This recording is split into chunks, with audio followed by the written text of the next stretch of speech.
Lesson 46, Hobbies. First listen and then answer the following question. Who, according to the author, are Fortune's favored children? A gifted American psychologist has said, worry is a spasm of the emotion. The mind catches hold of something and will not let it go. It is useless to argue with the mind in this condition. The stronger the will, the more futile the task. One can only gently insinuate something else into its convulsive grasp. And if this something else is rightly chosen, if it is really attended by the illumination of another field of interest, gradually, and often quite swiftly, the old undue grip relaxes, and the process of recuperation and repair begins. The cultivation of a hobby and new forms of interest is therefore a policy of the first importance to a public man. But this is not a business that can be undertaken in a day or swiftly improvised by a mere command of the will. The growth of alternative mental interests is a long process. The seeds must be carefully chosen. They must fall on good ground. They must be sedulously tended, if the vivifying fruits are to be at hand when needed. To be really happy and really safe, one ought to have at least 2 or 3 hobbies, and they must all be real. It is no use starting late in life to say, I will take an interest in this or that. Such an attempt only aggravates the strain of mental effort. A man may acquire great knowledge of topics unconnected with his daily work, and yet get hardly any benefit or relief. It is no use doing what you like. You have got to like what you do. Broadly speaking, human beings may be divided into 3 classes. Those who are toiled to death, those who are worried to death, and those who are bored to death. It is no use offering the manual laborer, tired out with a hard week's sweat and effort, the chance of playing a game of football or baseball on Saturday afternoon. It is no use inviting the politician or the professional or businessman who has been working or worrying about serious things for 6 days to work or worry about trifling things at the weekend. As for the unfortunate people who can command everything they want, who can gratify every caprice and lay their hands on almost every object of desire, for them, a new pleasure, a new excitement is only an additional satiation. In vain, they rush frantically round from place to place, trying to escape from avenging boredom by mere clatter and motion. For them, discipline in one form or another is the most hopeful path.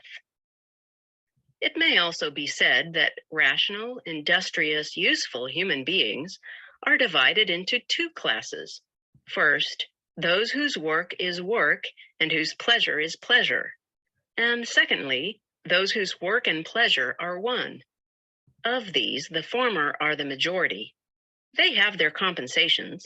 The long hours in the office or the factory bring with them as their reward not only the means of sustenance, but a keen appetite for pleasure, even in its simplest and most modest forms. But Fortune's favored children belong to the second class. Their life is a natural harmony. For them, the working hours are never long enough. Each day is a holiday, and ordinary holidays, when they come, are grudged as enforced interruptions in an absorbing vocation. Yet to both classes, the need of an alternative outlook, of a change of atmosphere, of a diversion of effort is essential. Indeed, it may well be that those whose work is their pleasure are those who most need the means of banishing it at intervals from their minds. Winston Churchill, Painting as a Pastime. Lesson 47, The Great Escape. First listen and then answer the following question. What is one of the features of modern camping where nationality is concerned? Economy is one powerful motive for camping, since after the initial outlay upon equipment, or through hiring it, the total expense can be far less than the cost of hotels. But, contrary to a popular assumption, it is far from being the only one or even the greatest. The man who maneuvers carelessly into his 20 pounds worth of space at one of Europe's myriad permanent sites may find himself bumping a Bentley. More likely, Ford Escort will be hub to hub with Renault or Mercedes, but rarely with bicycles made for two. That the equipment of modern camping becomes yearly more sophisticated is an entertaining paradox for the cynic, a brighter promise for the hopeful traveler who has sworn to get away from it all.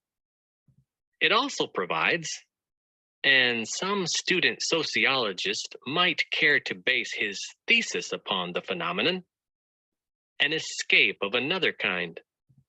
The modern traveler is often a man who dislikes the splendid and the bella vista, not because he cannot afford or shuns their material comforts, but because he is afraid of them.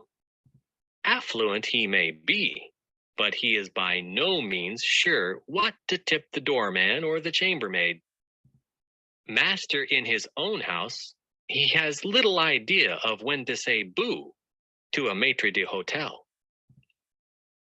From all such fears, camping releases him.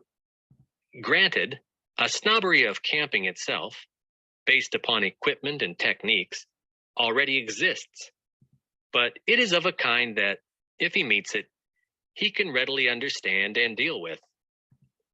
There is no superior they in the shape of managements and hotel hierarchies to darken his holiday days. To such motives, yet another must be added. The contemporary phenomenon of car worship is to be explained not least by the sense of independence and freedom that ownership entails.